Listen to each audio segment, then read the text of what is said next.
آج ہم بات کریں گے کہ نظر انسان کی زندگی کو کیسے کھا جاتا ہے، زندگی کی خوشیوں کو کیسے کھا جاتا ہے، میری زندگی میں نظر کے کیا اثرات تھے اور میں نے ان سے کیسے جان چھڑوائی۔ السلام علیکم فرینڈز، کیسے ہیں آپ سب لوگ؟ آئی ہوپ آپ سب لوگ خیریت سے ہوں گے۔ میں بھی الحمدللہ بالکل ٹھیک ٹھاک ہوں آپ لوگوں کی دعاؤں کے ساتھ۔ اگر آپ میرے چینل پر نیو ہیں تو چینل کو سبسکرائب کر دیجیے گا، ویڈیو کو اگر پسند آئے تو لائک کر دیجیے گا، شیئر کر دیجیے گا فرینڈز اینڈ فیملی میں، اور مجھے اپنے اوپینین کا اظہار کامنٹ باکس میں ضرور دیجیے گا، کیونکہ آج میں آپ کے ساتھ اپنا پرسنلی ایکسپیرینس شیئر کرنے والی ہوں کہ جو نظر ہوتی ہے وہ آپ کی زندگی کو کیسے کھا جاتی ہے، نظر کے آپ کی زندگی کے اوپر کیا اثرات ہوتے ہیں۔ کیونکہ نظر ایک ایسی چیز ہے، برحق چیز ہے، کہ جو میں کہتی ہوں واقعی انسان کے، میں کہتی ہوں جادو سے بھی زیادہ جو خطرناک ہوتی ہے نا، وہ نظر ہوتی ہے۔ کیونکہ نظر اگر آپ کو کسی کی لگ جائے تو آپ کی بہت بری مطلب کنڈیشن میں پہنچ جاتا ہے۔ میں نے خود یہ اپنی آنکھوں سے دیکھا، کیونکہ نظر ایک ایسی چیز ہے کہ وہ کہتے ہیں نا کہ چلتے پھرتے اس کو جانور کو بھی ہانڈی میں پہنچا دیتی ہے، مطلب یہ والی سچویشن ہو جاتی ہے، اور ایسا ہی ہے۔ پہلے میں ان چیزوں پہ زیادہ وہ نہیں کرتی تھی، لیکن پھر میں نے اپنی زندگی میں ان چیزوں کو خود ہوتے ہوئے دیکھا تو مجھے خود ان چیزوں کی سمجھ آنے لگی کہ واقعی نظر زندگی کو کھا جاتی ہے۔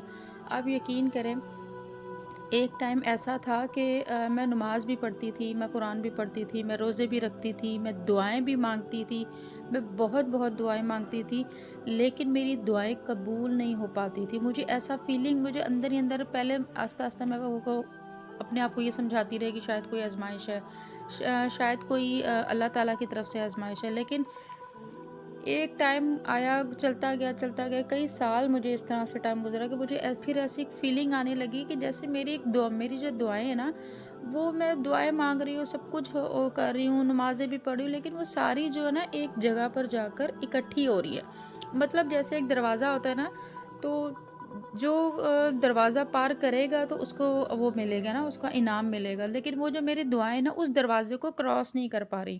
اب میں آپ کو ورڈز میں کیا سمجھاؤں، مجھے سمجھانا بھی شاید میں وہ آپ کو سمجھا نہیں پا رہی ہوں کہ مطلب ہے جہاں سے میری دعائیں قبول ہونی تھی نا، ایک وہ یہ سمجھ لیں کہ جیسے اللہ تعالیٰ کے پاس جا رہی ہیں، لیکن اللہ تعالیٰ کے آگے نہیں وہ ہو رہی کہ میں دعا مانگ رہی ہوں، اللہ تعالیٰ تک پہنچ نہیں پا رہی ہے۔ کس طرح سے میں آپ کو سمجھاؤں، مطلب ہے کہ مجھے یہ فیلنگ آتی ہے، ان شارٹ میں آپ کو یہ سمجھاؤں کہ میں دعائیں مانگ رہی تھی لیکن میری دعائیں قبول نہیں ہو رہی تھی۔ مجھے ایسے لگ رہا تھا میری دعائیں ایک جگہ پہ اکٹھی ہو رہی ہیں اور وہ آگے نہیں جا پا رہی ہیں، کہ جہاں سے قبولیت اور میری چیزیں، جو اتنا کچھ میں نے اللہ تعالیٰ سے مانگا ہے، وہ مجھے مل نہیں پا رہا تھا۔ تو وہ پھر مجھے ایسا سا فیل ہوا کہ واقعی میرے ساتھ کچھ مسئلے مسائل ہیں، جس کی وجہ سے کسی نہ کسی کی ایسی نظر ہے جو میری زندگی کو روک کر بیٹھی ہوئی، اور واقعی ہی ایسے تھا۔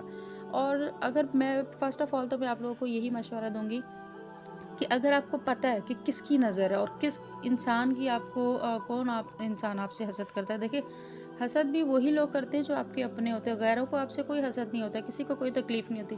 یہ اپنوں میں سے ہی کوئی ہوتا ہے جس کو، جو آپ کو کھاتا ہوا دیکھ کے خوش نہیں ہوتے، آپ کو خوش دیکھ کر خوش نہیں ہوتے، یہ ہوتے آپ کے اپنے ہی ہیں۔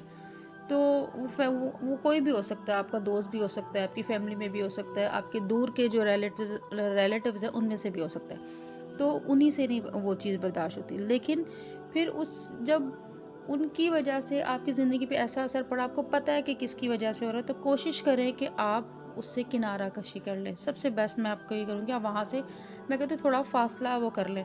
اگر فاصلہ نہیں کر سکتے آپ، تو پھر آپ اپنی جو زندگی کے اندر آپ کے کیا چل رہا ہے، کیا معاملات ہے، وہ آپ کسی کے ساتھ شیئر مت کریں، کیونکہ جب آپ اچھا کھاتے، اچھا پیتے، پہنتے ہیں، لوگ دیکھتے ہیں تو ان کو تکلیف ہوتی ہے، وہ چیز آپ کو حسد سے دیکھتے ہیں۔ کون آپ کو اچھی نظر سے دیکھ رہا ہے، کون بری نظر سے دیکھ رہا ہے، آپ کو نہیں پتہ ہوتا، تو ان چیزوں کو کوشش کیا کریں کہ مت بتائیں۔ لیکن مجھے ایک عرصے تک یہ چیزیں رہی، میرا گھر کے معاملات کچھ ایسے تھے، میں اپنا گھر شفٹ بھی نہیں کر سکتی تھی، میں جا بھی نہیں سکتی تھی، مجھے وہیں رہنا تھا جہاں میں رہ رہی تھی، تو میرے لیے تو بہت مشکل تھا۔ لیکن क्योंकि मेरे हस्बैंड भी थोड़ा-सा मेरी बातों को वो नहीं करते, तो वो कहते तुम बहुत ज़्यादा वहम करती हो, अल्लाह की आज़माइश है वो मतलब मेरे हस्बैंड हर हाल में अल्लाह का शुक्र अदा करने वाले हैं। वो कहते हैं अल्लाह ने जो दिया उसका भी शुक्र है, जो नहीं दिया उसका भी शुक्र है। क्यों?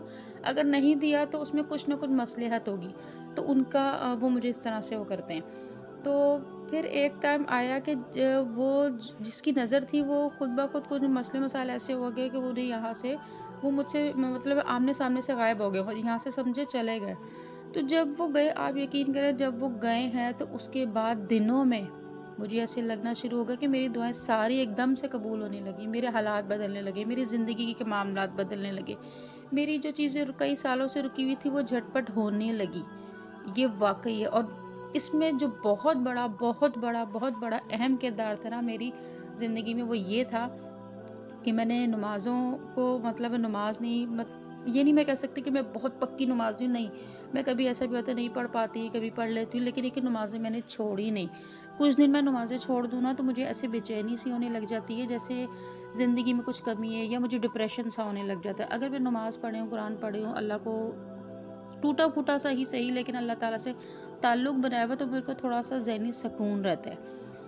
तो पहली चीज़ आपने कोशिश करें, आपने नमाज़ें मत छोड़ें। ज़िंदगी में नमाज़ों को जितना आप वो कर सकते हो ना, अपनी ज़िंदगी के अंदर नमाज़ों को शामिल कर लें। जब हम अपनी ज़िंदगी में अल्लाह ताला की रज़ा को शामिल कर लेते हैं ना, तो हमारी ज़िंदगी से बहुत सारी आज़माइशें ख़त्म हो जाती हैं। नमाज़ों को आपने नहीं छोड़ना है। तहज्जुद आप पढ़ें। अगर आपको लगता है कि आपकी दुआएँ कबूल नहीं हो रही, आप तहज्जुद पढ़ें। तहज्जुद पढ़ के अल्लाह ताला से माँगें, दुआ माँगें, सजदे में जाके दुआ माँगें, आपकी दुआएँ कबूल होंगी इंशाअल्लाह अल अज़ीज़। और सुबह और शाम मैं कहती हूँ आपने सूरह फलक और सूरह नास 3-3 बार पढ़ के लाज़मी अपने घर पे, अपने बच्चों पे, अपने शौहर पे, अपने आप पे, अपनी हर चीज़ पे, रिज़्क पे, सब पे फूँकें। लाज़मी फूँका करें। और जितनी दफ़ा आप अस्तगफिरुल्लाह पढ़ सकती हैं ना, दिन में मैं कहती हूँ हर नमाज़ के बाद भी आप अस्तगफिरुल्लाह की एक तस्बीह करें तो बहुत ही ज़बरदस्त है। और इसके अलावा मैंने एक दुआ बहुत ज़्यादा पढ़ी, हस्बुनल्लाह व निअमल वकील निअमल मौला निअमन नसीर। ये दुआ भी मैंने बहुत पढ़ी। इस तरह मैंने मतलब बहुत सारी दुआएँ मेरे पास, जो मैं जब भी जिस हिसाब से मेरा दिमाग हो रहा होता है तो मैं उन दुआओं को पढ़ती हूँ। तो मुझे लगता है, और एक सबसे बड़ी चीज़ कि सदका देना है आपने। सदका देना आपने कभी भी नहीं भूलना है। अगर आप सदका नहीं देंगी ना, तो मैं कहती हूँ ज़िंदगी बहुत तंग हो जाती है। अपने रिज़्क में से, अपने आपका जो भी मंथली पैकेज होता है उसमें से सदके के लिए और किसी गरीब की हेल्प के लिए ज़रूर निकाला करें, अपने बजट बनाया करें। उससे होता है जब आप किसी गरीब की हेल्प करते हो ना, तो पता नहीं कौन से आपके मुश्किल वक़्त में उसके मुँह से निकली हुई दुआ जो होती है ना, आपकी ज़िंदगी से पता नहीं कितनी बड़ी-बड़ी आज़माइशों को टाल देती है या ख़त्म कर देती है। और ये लाज़मी होता है। मैं खुद इस चीज़ की गवाह हूँ, क्योंकि मैंने अपनी ज़िंदगी में मैं कहती हूँ बहुत बड़ी-बड़ी आज़माइशें थी, जो आ सकती थी और जो नहीं आई। वो शायद इसीलिए आई क्योंकि मैं एक तो सदका भी अल्हम्दुलिल्लाह मैं सदका भी देती थी। मैंने हमेशा अपने बजट में से किसी न किसी एक ऐसे इंसान का, या किसी न किसी, जितनी भी मेरी हस्बे तौफ़ीक मेरी तौफ़ीक होती थी, मैंने हमेशा बजट रखा है कि उसको देना। चाहे अपनी जब मेरे हस्बैंड की पे आती मतलब, तो सबसे पहले हम उनको देते, उसके बाद फिर अपना बाकी सारे मामलात करते हैं। तो वही पता नहीं किसी की दुआ ही थी जिसकी वजह से मेरी ज़िंदगी में दुआएं बेशक ना कबूल हो रही हो, या दुआएं एक जगह पे रुक रही थी, लेकिन मेरी ज़िंदगी में अब आजमाइशें भी नहीं, ऐसी कोई आजमाइश भी नहीं है जिसका कोई क्या मैं आपको बोलूँ, मतलब कोई ऐसी आजमाइश नहीं है जिसका कोई वापस ना हो सकता। या मुझे ऐसा लगता है कि पता नहीं कौन सी बड़ी आजमाइश है जिससे अल्लाह ताला ने मुझे बचाया, अल्लाह ताला ने मुझे बचा लिया। और अभी भी मैं अल्हम्दुलिल्लाह उस मालिक का बहुत शुक्र अदा करती हूँ। तो आप लोगों को भी मैं यही बोलूँगी कि आपने सदका ज़रूर देना है, सदका ज़रूर देना है। मैं जितना भी बोलूँ ना उतना कम है कि आपने सदका नहीं देना भूलना। चाहे आप 10 रुपए का दें, चाहे 100 रुपया दें, चाहे आप कोई मीठी चीज़ दे दें, चाहे चीनी दे दें, चाहे कोई दाल दे दें, किसी को 1 पाव दे दें, चाहे किसी को 1 रोटी लेके दिला दें। लेकिन वो सदका ज़रूर दे, किसी गरीब को खिला दे। इस तरह से लाज़मी अपनी ज़िंदगी में इन चीज़ों को शामिल करें। मैं आपको इंशाल्लाह गारंटी देती हूँ इस बात की कि अल्लाह ताला आपके दिन बदल देगा। सदका देने से आपकी बलाएं टल जाएंगी, आपको जो बुरे लोग हैं उनसे आप बच जाएंगे, आपके ऊपर आजमाइश नहीं आने देगा वो मालिक। क्योंकि जब हम अल्लाह ताला को याद करते हैं ना, तो अगर हमारी ज़िंदगी में कोई बुरा करने वाला भी हो तो वो आजमाइश अल्लाह ताला हमारी ज़िंदगी से हटा देते हैं। तो मेरा आपको यही मशवरा है कि आपने लाज़मी ये चीज़ें करें। और यही वो वजह है जिसकी वजह से मेरी ज़िंदगी बेशक कुछ अरसा वो रही, मुश्किलात में रही, लेकिन उसके बाद मेरी ज़िंदगी बदली। मेरी زندگی میں تبدیلی آئی، میری زندگی سے وہ سب چیزیں ختم ہوئی اور سکون آیا۔ میری زندگی میں اللہ تعالیٰ نے مجھے اولاد کی نعمت سے بھی نوازا، سب کچھ دیا۔ میرے ہسبینڈ کو بھی یہ فیل پھر ہونے لگا کہ واقعی کچھ چیزیں ہیں۔ انہوں نے بھی اللہ تعالیٰ سے اپنا تعلق گہرا کرنے کی کوشش کی، بس لیکن یہ کہ پھر بھی میں یہ بولوں گی ہم بہت اچھے مسلمان نہیں، ہم گزارا سے مسلمان ہیں، بہت ٹوٹے پھوٹے سے مسلمان ہیں، لیکن پھر بھی اگر وہ مالک ہم پہ کرم نہ کرتا تو میں کہتی ہوں پتہ نہیں کیا زندگی کے معاملات ہوتے۔ تو بس آپ لوگوں سے بھی یہی ہے کہ ان چیزوں کو اپنی زندگی کا حصہ بنا لیں تاکہ آپ لوگ برے چیزوں سے بچ سکیں، اور یہ نظر برحق ہے اور نظر لگتی ہے لازمی